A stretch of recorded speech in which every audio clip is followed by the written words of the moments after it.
Paano kung sabihin ko sa'yo na may isang simpleng salita sa batas, parang isang word lang talaga, na nagkakahalaga ng daan-daang bilyong piso?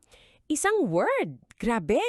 Isipin mo na lang yung epekto niyan. Ilang henerasyon yung nakaranas ng kakulangan sa serbisyo dahil lang sa isang technicality. Oo, kasi dahil sa nag-iisang salitang yan, sa loob ng halos 3 dekada, kulang yung perang nakarating sa barangay o munisipyo ninyo. Pera sana yan para sa mas maayos na kalsada o para sa health center nyo na laging walang gamot. Na ginagamit mo araw-araw, di ba? Exactly. Ako si Rex at kasama mo ako para himayin itong napakalaking issue na direktang apekto sa buwis na ibinabayad mo. Ako naman si Rexel.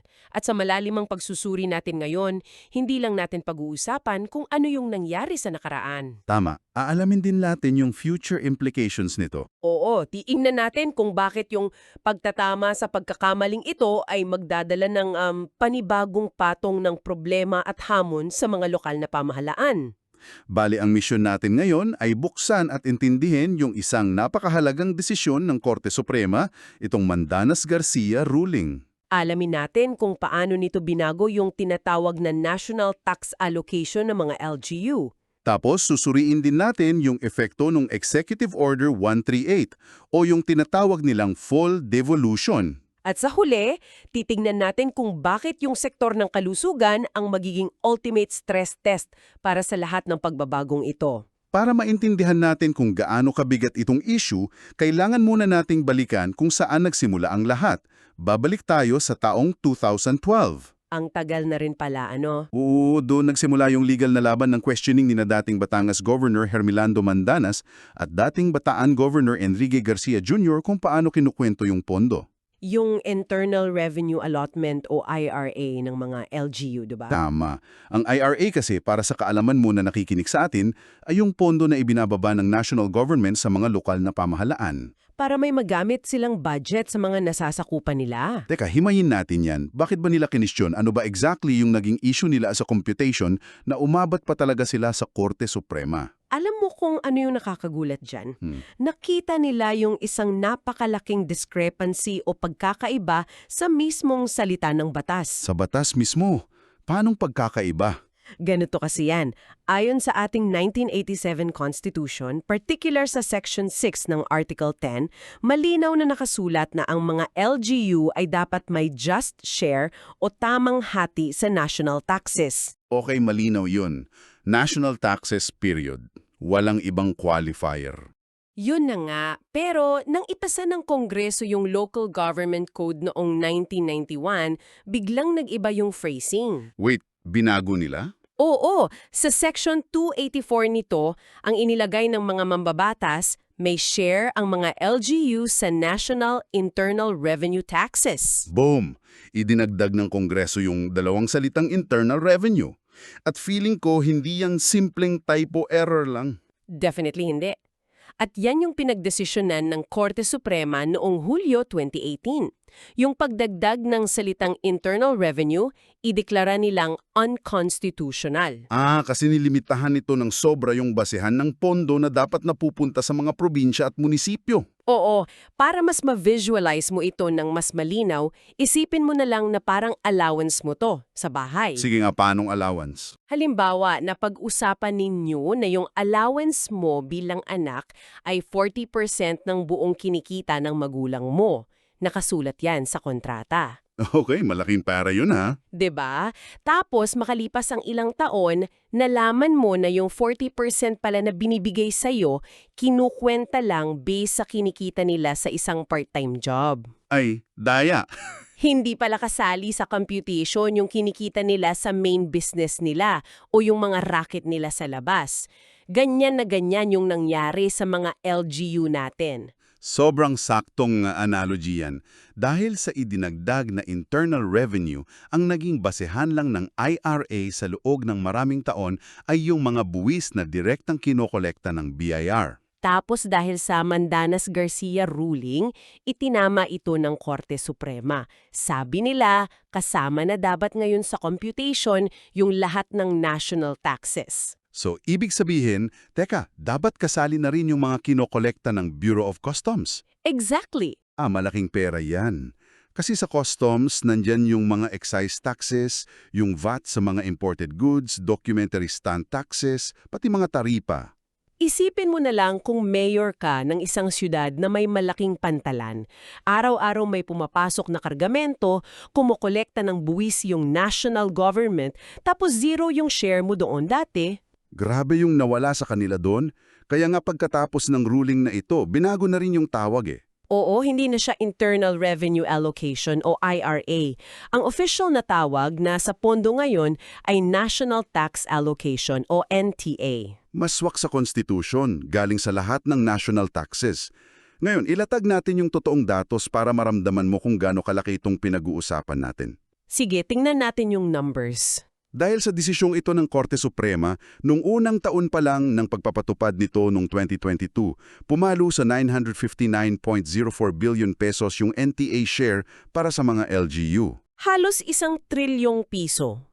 Oo, katumbas iyan ng 37.89% increase, humigit kumulang 263 billion pesos na dagdag mula sa nakaraang taon. Kung titingnan natin yung big picture niyan, ito ay isang massive shift sa fiscal decentralization. Biglang nagkaroon ng napakalaking financial muscle yung mga lokal na pamahalaan para punduhan yung sarili nilang development projects. Mga proyektong mas akma sana sa kung ano talaga yung kailangan ng mga tao nila at hindi na lang idinidikta mula sa Maynila. Pero dito napapasok yung malaking teka muna. Bakit? Anong catch? Kasi ngayong alam na natin na nakakuha ng halos 1 trilyong pisong windfall o biglaang yaman yung mga LGU, ang susunod na tanong dyan ay paano ba ito gagastusin?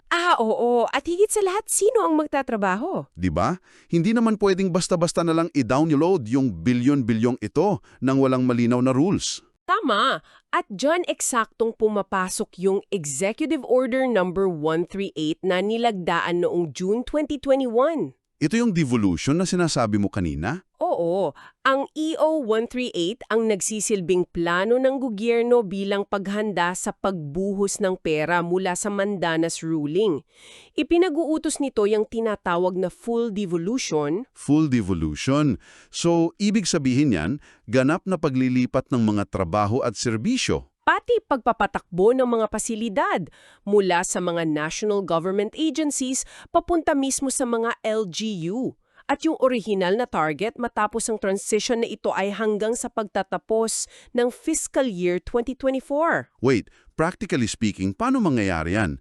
Kasi kung ipapasa na sa mga mayor yung pagpapatupad ng basic services, halimbawa, pagpapagawa ng local na kalsada o kaya social welfare. Mga agriculture programs din. Oo, ano na yung gagawin ng mga ahensya tulad ng DPWH, DA o DSWD sa baba? Hindi ba magiging doble-doble yung trabaho nila? O baka naman mawala na ng pangil yung national government, di ba? Oo, parang ganun na nga. Isang napakagandang punto niyan. Ang sagot dyan ng EO 138 ay isang malaking pagbabago sa role ng mga national agencies. Imbes na sila yung direktang magpatupad, sila ngayon ay aatras para gampanan ng isang steering role. Steering role? Parang sa sasakyan. Sila na lang yung humahawak ng manibela at nagtuturo ng direksyon. Tapos yung LGU na yung makina na kailangang umandar. Ganun na nga. Magfo-focus na lang yung national agency sa pagbibigay ng technical assistance. So magsiset na lang sila ng standards? Tama, para siguruhing pantay-pantay yung kalidad ng serbisyo at aalalay na lang sa pagpapalakas ng kapasidad ng mga lokal na pamahalaan. Ibig sabihin babawasan na ng husto yung mga direktang programa nila sa mga komunidad. Kaya nga, inaatasan yung bawat ahensya na gumawa ng sarili nilang Devolution Transition Plans o DTPs para paunti-unting i-phase out yung mga national projects. Kasi dapat pinupunduhan at pinapatakbo na ng LGU. Pero medyo mapait na pill yan para lunukin. Paanong mapait? Isipin mo, paano kung yung mayor namin sa bayan ay palpak magpatakbo ng programa? Paano kung walang alam sa pamamahala? O kaya kurakot, di ba? Oo, anong gagawin ng national government? Manonood na lang at magbibigay ng advice kasi devolved na yung pondo at trabaho. Yan talaga yung pinakamalaking risk ng devolution. Kapag ibinigay mo yung pondo at kapangyarihan sa lokal, kasama na diyan yung risk ng mismanagement. Nakakatakot yan para sa mga mamamayan. Kaya nga binibigyan ng malaking emphasis yung capacity building. Kailangan turuan at itrain yung mga LGUs bago tuluyang bumitaw yung national government. Paano naman yung mga ordinaryong empleyado ng gobyerno? Isipin mo, nagtrabaho ka sa isang national agency for 15 years, tapos biglang sasabihin sa'yo, yung trabaho mo ipapasa na sa LGU? Marami talagang pwedeng mawalan ng trabaho niyan. Kaya nga eh. Pero hindi naman sila pababayaan. May mga nakalatag na safety nets para sa mga empleyado sa ilalim ng Section 12 ng EO 138. Anong klaseng safety nets? Yung mga apektadong permanenteng empleyado, may option sila. Pwede silang lumipat sa ibang opisina o ahensya na hindi mababawasan yung sweldo nila. Okay, that's fair. Pwede rin silang mag-early retirement at kunin yung separation benefits. O kaya naman, pwede silang mag-apply sa mga bakanting posisyon doon mismo sa LGU na sasalo ng trabaho nila. Pero wait, kapag lumipat sila sa LGU, hindi ba iba yung pay grade dun? Yan yung catch. Kapag lumipat sila sa LGU, susundin na nila yung compensation system ng LGU na minsan ay mas mababa kesa sa national rate. Ouch! Kaya pala may takot din talaga yung ibang empleyado? Isa pa palang naisip ko dito. Maganda itong Mandanas ruling para sa mga mayayamang siyudad. Yung mga highly urbanized cities tulad ng Makati o Quezon City? Oo, pati Cebu. Kayang-kaya nilang saluhin itong mga responsibilidad na ito. Pero paano yung mga 5th or 6th class municipalities? Yung mga liblib na bayan? Oo, yung maliliit na bayan na kahit madoble yung NTA nila, maliit pa rin yung actual na halaga. Baka kulang na kulang sila sa tao at technical know-how. Napakatumpak na obserbasyon. Hindi pantay-pantay ang yaman at galing ng mga LGU natin. At alam yan ng mga gumawa ng pulisiya. May solusyon ba sila doon? Oo. Nagtatatag yung EO 138 ng Committee on Devolution o COMDEV para tututukan yung transition. At bilang solusyon, may ipinapanukalang Growth Equity Fund na isusumiti sa Kongreso. Growth Equity Fund. Hiwalay pa yan sa NTA. Hiwalay pa. Layunin nitong tulungan partikular yung mga pinakamahirap at marginalized na LGU. Yung mga bayan na walang sapat na kakayahang mangolekta ng sariling buwis para tapatan yung bagong responsibilidad. Kumbaga equalizer fund ito para masigurong walang bayang mapag-iwanan. Magandang pakinggan sa papel yan. Pero sa totoo lang, madaling sabihin na may fund para sa mahihirap na bayan. Alam ko na kung saan papunta to. Di ba? Ang problema lagi dyan, kung paano malalaman kung sino yung uunahin? Hindi ba magiging paboritismo na namang ito sa politika? Kapag kakaalyado ng nasa taas ang mayor, siya ba unang makakakuha ng fund? Yan yung mga bantang palaging nakaabang kapag malaking pera ang pinag-uusapan. At dyan talaga masusubok yung check and balance ng gobyerno natin. Napakahalaga na may malinaw na formula sa pag-distribute niyan para hindi maging slush fund lang ng mga politiko. Tama. At para mas maintindihan mo kung paano makakaapekto itong buong konsepto ng devolution sa pang-araw-araw na buhay mo, titingnan natin yung pinakamabigat na sektor na sasaluhin ng mga LGU. ang sektor ng kalusugan. Sabi nga natin kanina, ito yung ultimate stress test ng devolution. At para ma-appreciate natin yan, kailangan nating ipaalala na hindi bago yung health devolution sa bansa. Nang ipasa yung Local Government Code noong 1991, na-devolve na actually yung maraming basic health services mula DOH papuntang LGU. Oo nga yung mga probinsya, yung pinahawak sa mga provincial hospitals. Tapos yung mga syudad at munisipyo, sila sa mga rural health units at barangay health stations. Pero hindi naging smooth sailing yan over the last 30 years. Sa dami ng nababasa nating pag-aaral, maraming sablay na nangyari sa ground level nung ipinasa ito sa mga mayor at governor. Totoo yan. Isang magandang halimbawa dyan ay yung tinatawag nilang geographical displacement ng mga health workers. Medyo technical yung term. Paano ba yan nangyayari sa totoong buhay? Isipin mo, may isang nurse o midwife na sanay nang nagtatrabaho sa isang malaking provincial hospital sa sentro. Tapos, biglang nag-devolve at nag-reorganize yung LGU. Ouch, baka ma-reassign. Na-reassign na yung nurse sa isang liblib na barangay kasi doon siya gustong ilagay ng mayor, na palayo sa pamilya, walang maayos na pasilidad. Ang ending, marami ang napilitang mag-resign, nabawasan tuloy tayo ng mga magagaling na health workers. Sayang talaga, tapos idagdag mo pa dyan yung matinding pamumulitika, yung politicization of health.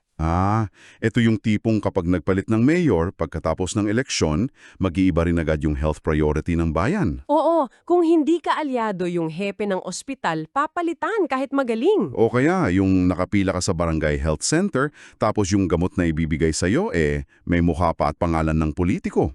Ang lala. Sakla pero totoo yan, nawawala yung continuity of care. Yung tagumpay ng health programs nagiging dependent sa political will o whims ng opisyal. May study nga tungkol dyan Oo, inaral nila Liwanag at WIS yung naging epekto ng devolution. Ang nakita nila nananatiling moderate or narrow yung decision spaces sa local level. Ibig sabihin, hindi talaga na-empower yung mga local health boards. Madalas, dikta pa rin ang politika. Kaya pala napilitan yung DOH na pumasok ulit sa eksena. Kahit devolved na dapat yung kalusugan, gumawa sila ng stopgap measures. Yung Doctors to the Barrios program? Tama, kung saan DOH na misma yung nagpapasweldo at nagpapadala ng doktor sa mga 5th at 6th class municipalities. Kasi walang pambayad yung bayan or walang doktor na gustong pumunta doon. Ganon din yung nurse deployment program. So under sa Mandanas ruling at EO 138, dahil full devolution na, aatras na dapat ang DOH. Sasaluhin na dapat ito ng buong-buo ng mga LGUs gamit yung bilyon-bilyong NTA nila. Parang sasabihin ng national government, Mayor, may pera ka na, ikaw na mag-hire ng sarili mong doktor. Ganyan na nga yung usapan. Pero teka lang, may isa pang malaking batas na papasok at babangga dito. Ang Universal Healthcare Act o RA 11223. Dito magiging komplikado yung sitwasyon. Isang napakalaking conflict in direction yung nangyayari sa pagitan ng EO 138 at ng UHC Act. Paano conflict? Yung UHC Act kasi na naipasa noong 2019, naglalayon itong pag-isahin o i-integrate yung mga nagkawatak-watak na local health systems natin. Gusto ng batas na magkaroon ng structural, managerial at financial integration. Teka, pasimplehin natin yan. Ano yung ibig sabihin ng integration na yan sa simpleng salita? Ibig sabihin, gusto ng UHC Act na imbes na kanya-kanya yung munisipyo sa pagpapatakbo ng klinik nila, pagsasamahin sila papunta sa isang province-wide or city-wide health system. Gagawa ng isang malaking health network sa buong probinsya. Oo, para madali maipasa yung pasyente mula barangay clinic papuntang provincial hospital. At para mangyari yan, kukuha ng pondo mula sa budget ng iba't ibang munisipyo at ipagsama-sama ito sa isang special health fund na hawak ng probinsya. Wow, wait. Parang nagbabanggaan nga yung dalawang polisiya natin, ha? 'Di ba? Kasi tignan mo, sinasabi ng Mandanas ruling at ng EO 138 na i-decentralize natin yung pondo at kapangyarihan. Ibinibigay yung NTA sa bawat individual na munisipyo. Sinasabi nila heto yung bilyon piso, kayo na bahala mag-budget sa bayan nyo. Oo. Pero itong UHC Act, parang nagsusulong ng recentralization pabalik sa provincial level. Gusto nitong pagsama-samahin yung pera na kakabigay lang sa mga mayor para ilagay sa special health fund. Exactly. Isang napakalaking institutional tension. Sa isang banda, gusto ng gobyerno na maging independent yung bawat mayor sa paggastos ng NTA niya. Pero sa kabilang banda, sinasabi ng UHC na kailangang mag-ambag yung mga mayor sa probinsya para sa health network. Isipin mo na lang, kung mayor ka ng isang napakayamang bayan, malaki NTA mo galing sa Mandanas, bakit mo ibibigay yung pondo mo sa probinsya para i-pool sa special health fund at gastusin sa kabilang bayan na mahirap? Lalo na kung hindi pa kami magkaalyado ng governor. Aangal ako syempre, pera ng bayan ko to, bakit ako mag-share? At yan ang tinatawag nating vulnerability of local priorities. Yung tagumpay ng kalusugan mo bilang mamamayan ay naiipit sa gitna ng legal na debate. Grabe, nakakaawa yung ordinaryong Pilipino. Oo, kung walang malinaw na implementing rules kung paano gagana yung devolution at yung UHC ng sabay, yung pasyenteng umuubo sa health center ang kawawa. Sila yung magdudurusa habang nag-aaway yung mga politiko sa budget. So, e-recap natin ang lahat ng ito para mas malinaw sa iyo na sumusubaybay sa atin. Sige, ano yung main takeaways natin? Itong Mandanas-Garcia ruling ay hindi lang simpleng pagbabago ng terms. Ito ay isang game changer na nagbigay ng bilyon-bilyong pisong dagdag na pondo sa inyong mga lokal na pamahalaan. Pera mo ito na binubuhos pabalik sa lugar ninyo. Pero huwag kalimutan, yung pondong ito ay may kakambal na matinding responsibilidad sa ilalim ng full devolution ng EO 188. Inaatasan sa luhin na ng inyong mga mayor at governor yung mga trabahong dating ginagawa ng national government. At masusubok talaga yung galing at integridad ng mga lokal na leader ninyo, lalo na sa sektor ng kalusugan, dahil sa mga integrations na hinihingi naman ng UHC Act. Kaya sa susunod na makita mong may hindi matapos-tapos na ginagawang kalsada sa inyo o madaling araw pa lang nakapila ka na sa health center tapos walang doktor, alalahanin mo ito. Hindi lang ito usaping legal o balita tungkol sa fiscal numbers. May direktang tama ito sa buhay mo. Tungkol ito sa kung darating ba yung ambulansya kapag may emergency. Tungkol ito sa kalidad ng serbisyo na binabayaran ng buwis mo. Binigyan ng gobyerno ng trilyong pisong pondo at mas malaking kapangyarihan yung inyong mga lokal na opisyal. Ang tanong, kaya ba nilang gampanan ito ng tapat at tama? Napakagandang tanong yan. Bago tayo tuluyang magpaalam, may isang napakalalim na kaisipan mula sa isang report ng World Bank tungkol sa isyung ito na sa tingin ko ay dapat nating iwan bilang pagninilay. Ano yon? Alam naman natin na ang orihinal na layunin ng devolution ay para tulungan ng mga LGU na maging mas independent at gumawa ng paraan para mangolekta ng sarili nilang buwis, di ba? The goal is self-reliance. Oo naman. Pero heto yung iiwan namin sa iyong katanungan. Imbes na tulungan yung mga LGU na maging independent, magiging dahilan ba ang napakalaking NTA windfall na ito para mas maging tamad ang mga munisipyo na kumulekta ng sarili nilang buwis? Oo nga, no? Kung alam nilang may darating na bilyon-bilyon taon-taon, bakit ba sila magpapakihirap mag-isip ng mga programang pang-ekonomiya?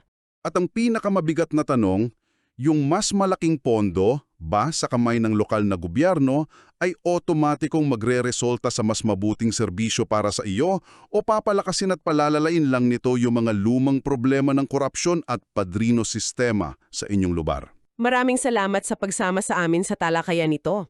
Asahan ninyo na patuloy kaming maghukay ng mga informasyon para mas maintindihan natin ang mga isyung ito. Maging mapanuri tayo palagi dahil sa huli, pera at kinabukasan natin ang nakataya rito. Maraming salamat sa pakikinig sa ating malalimang pagsusuri ngayon at magandang araw sa inyong lahat. Hanggang sa muli!